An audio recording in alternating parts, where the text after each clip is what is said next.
Hi, folks. With Tacitus today at your pushback channel, and thank you for joining this audio radio live stream. In this essay, I'd like to talk about the concept or the actuality of inherited wealth. So, certainly since the 1950s, a lot of people have relied on, or it's been very helpful to receive inherited wealth. Now, at the same time, there was the ability, certainly in Western citizens and the capitalist societies, to develop wealth through one's own efforts and prudent, sober living and so on. As an example, when I sort of left my parents' house.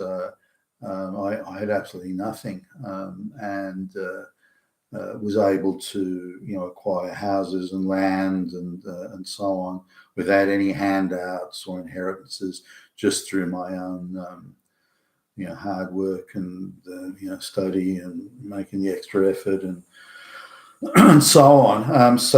It was possible, eminently possible. Not everybody could do it, but many could, and certainly in sort of 1968 to 70, the high water mark of purchasing power of the Western paycheck, a guy who worked in the factory could afford to buy a modest, basic 3-bedroom house, have a wife and 2.4 children, and have annual driving vacations and so on. So that's all changed now, and whereas 20% of your income would go on rent, now 60% of your income goes on rent or mortgage. So it's a very different landscape today in purchasing power terms. So the ability of people to workers, other than a very small percentage of workers, to create wealth and accumulate wealth through their own efforts, through their pay packets, and their purchasing power has declined very substantially. And certainly in a middle class lifestyle, you'd be lucky if even 2% of the people from their own income could live a middle class lifestyle today, certainly, and I'm saying a city lifestyle in Australia, so like in Sydney or Melbourne.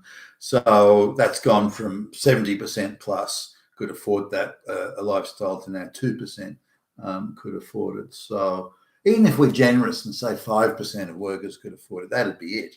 So we're looking at a very small number of workers can actually accumulate any wealth.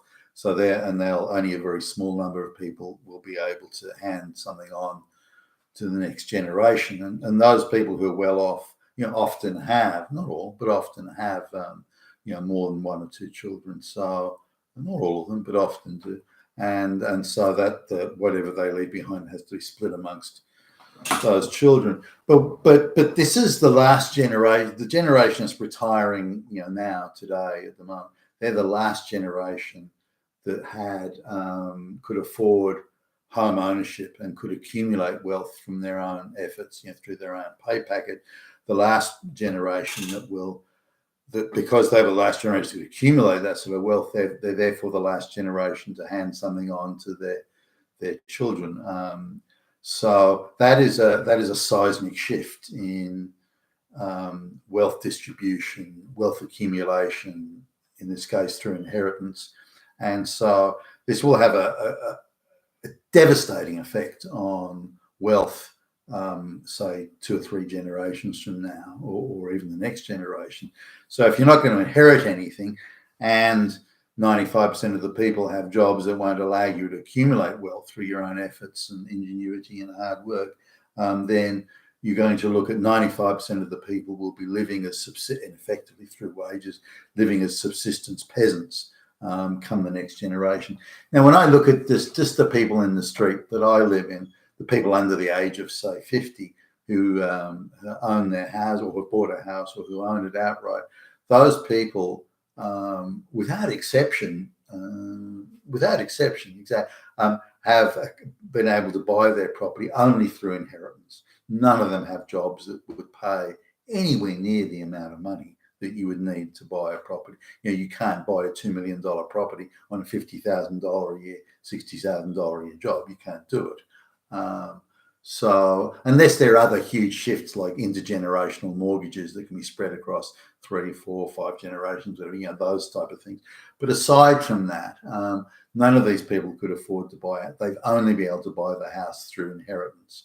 And in some cases, both the parties, husband and wife, have both inherited properties. And so there's a guy, I don't know, probably 500 meters or something down the road, and just bought a $2 million house, and he's got a boat, and he's got brand new cars, and he's got this, that, and the next thing. And it's only because he and his wife both inherited a house at about the same time, which they sold off. She doesn't work now, and she worked a low-paid job anyway. He works as a part-time labourer, and but they live the lifestyle of someone who's on a $400,000 a year income, when in fact he's not even a quarter of that. So once that has been expended, all that current sort of wealth that was accumulated during the times of purchasing power capability, once that's all gone, then we'll all be, or 95% of us, and with an increasing amount there, will be living as hand-to-mouth peasants, the equivalent of the Africans in a mud hut. The only difference of being, we'll have sort of running water here, or I imagine, hope we will. But in terms of the salary you make and the purchasing power it has, you'll have to live communally, and you'll live simply and in a subsistence fashion, because that's all your wage will be able to afford, given the sort of trajectory of price increases and purchasing power declining. So this is a huge thing. And what brought this into some, I guess, stark relief recently for me was not that it's unnoticed. I've sort of been thinking about this on and off for some time, but there's a case where a guy's retired, or husband and wife have retired. I know them, and he's been very prudent, very careful. He's always had a decent income, and they had 3 children, and she did work for part of the time, and they also inherited, reasonably well, I guess, and so they retired, but he had quite a bad stroke, and he was like in a bad way. He was like a complete quadriplegic and all this sort of stuff, and needed very expensive. The carrot was waved in front of the family that, look, with the proper care, he can recover, and he'll be, he'll have some reduced capacities, but otherwise he's going to be fine. So they spent a shed load of money, on this top of the range expensive care, but his improvement actually has been very marginal. He still needs 24/7 care. He's not as bad as he was, and apparently he can kind of make a coherent sound, but that's about it. And he's so fucked up that you ask him a question, he can sit there for half an hour, and then suddenly he'll come out with the answer half an hour after you, that sort of thing. So he's in a bad way, and he needs 24/7 care, which is very expensive. So they're spending something like $300,000 a year on his care now. And this sort of comes back to this idea of inheritance, what you can hand on. None of the children have made enough money through their own income to live the sort of middle-class lifestyle they grew up with as children. So they're relying and wanting and gagging on getting a decent inheritance. And $1.5 million each, give or take, is what they want. But now with Dad having the stroke, then the interest payments and things that the wealth that they thought would exist isn't there. It's costing a lot of money, but his health has recovered enough where they were saying after the stroke he'll die, he'll be dead any day now.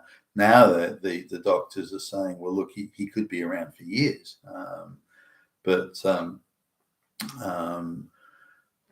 then the doctors aren't prepared to sign a document saying that he's too fucked up to make a decision on anything, so they can't just make decisions on his behalf or commit him to some sort of euthanasia program without his consent or that. So that sort of option isn't. But much to my sort of just listening to some of the crosstalk and the back and forth, and the family, I don't know that well, but well enough that they mention a few things to me. they're sort of saying, well, why don't we just kill him? You know, he's a vegetable or slightly better than a vegetable. So why don't we just sort of euthanize him somehow and then we get our hands on all that money? But their focus is, well, our lives are impossible without inheritance. You know, we cannot make money. There just aren't the jobs out there that pay the money. You know, there's just too few jobs that pay that sort of money. We're never going to be able to live a middle class lifestyle from our own income. So we are depending on the inheritance to be able to get by and or to have this lifestyle we want. And it's more a lifestyle decision than a necessity, but they're quite prepared to, you know, take dad out the back and shoot him just to get the fucking money. But you've still got the issue of how long will the mother live. So the idea is very much that, as they see it, that why wouldn't he just drop dead sort of on the spot and save us all this aggravation? Because as far as they're concerned, the money's being burned for no purpose. You know, and they're quite mercenary and I think quite malevolent, really, in their considerations here. Just with the old fucker, well, he just dies so we can get our hands on the money. You know, I sort of think about that, but how callous that is. But this is going to be academic in the generation that follows. You know, their generation. They won't have much to leave behind, and by the time that the following generation after that goes on, there'll be fuck all to leave. And you know, governments desperately hungry for money, are going to be chasing after people with inheritance tax. You know, inheritance tax used to exist in Australia, but it got to they called it death duties, I think, something like that. But the idea was that if you left anything to your relatives, you know, when you died, you know, leave the house or something like that. It was okay if you lived in it, then that wouldn't attract it. But if you tried to sell it, or if you had multiple members of the family, you wanted to sell it to distribute, you had to pay an inheritance tax on it. So if it became a financial transaction, then it was inheritance tax. So this changes things. People, I don't need more than one child, otherwise they're going to have to pay an inheritance tax. So that's going to limit people wanting to procreate. But also, what happened in Australia was once the amount of people became a majority who had something to leave to their children, that's when the government stopped taxing it, because wealth creation was possible for factory workers.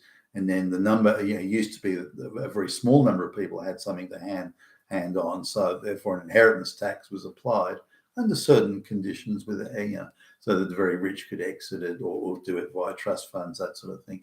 But as soon as the number of people who weren't trust fund level wealthy but had something to leave to their children, you know, the house, that sort of thing, then the government stopped taxing it because it became a political liability. But it won't be a political liability in another generation, and so they'll return to that. So I think it's going to radically alter the spread of wealth.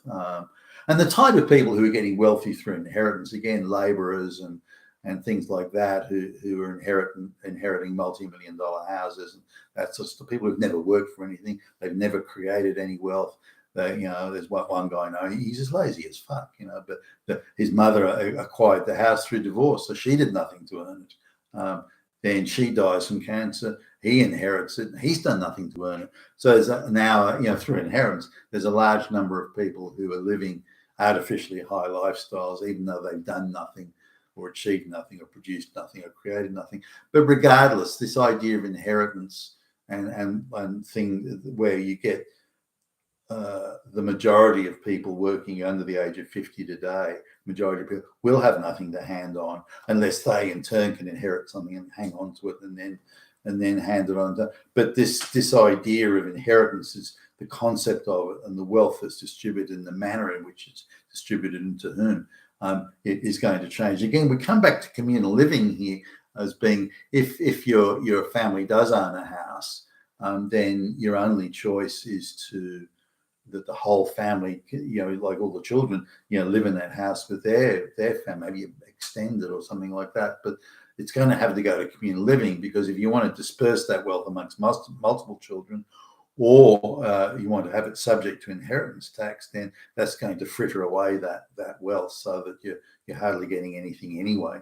It's just going to be a one-off small time sugar hit, maybe you buy a car or something, but there's not enough money to do anything of substance. So I think this will radically alter, and I think the way it's heading is going to turn us all into fucking medieval peasant serfs. You've been Tacitus today, your Pushback channel, and thank you for listening.